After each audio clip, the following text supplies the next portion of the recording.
Finally, we kicked out the heat.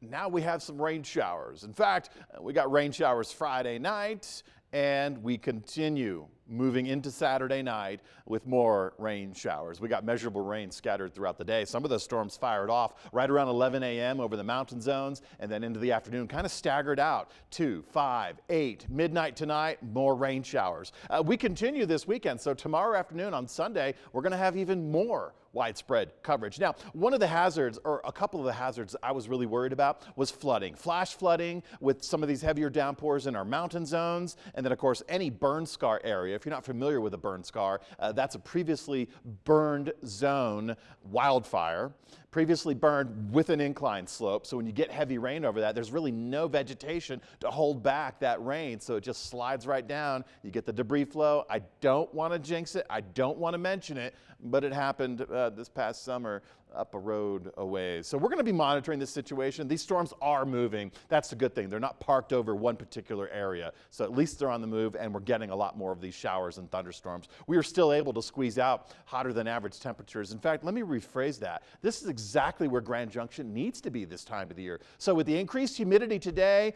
and the hot temperatures this afternoon, Montrose, we fell shy of the averages. We should be in the mid-80s. It's likely your evaporative cooler not working all that well. The good news is we haven't had a whole lot of sunshine. We've been scattered throughout the day, and it has heated up a little bit Saturday.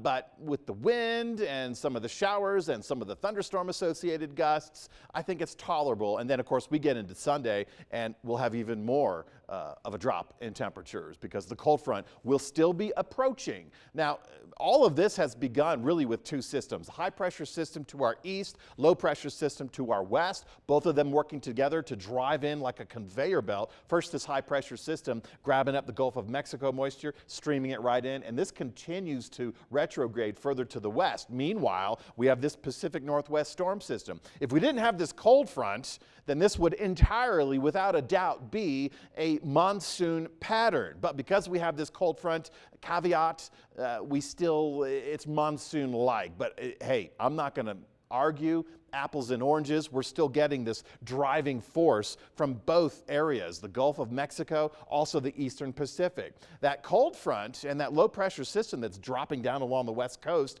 that was the big driver Friday afternoon for the southwest flow. Now Saturday afternoon, this continues to force in more of that moisture, and then on Sunday, because the front tomorrow won't have passed through yet, we'll still get this good moisture influence. So we started with thunderstorms down in the Boot Heel of New Mexico, the borderland zones, and these storms have been pulsing northbound. And essentially that is the classic pattern when you have a high to the east, low to the west, and then another high blocking and keeping everything in check.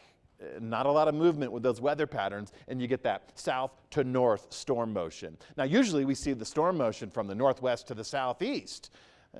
It's a reversal. That's the classic definition of a monsoon, reversal of wind. So in this pattern, we're getting south to north, and the storms are moving throughout the area. I really had some concerns in the San Juans and the Four Corners region for flooding.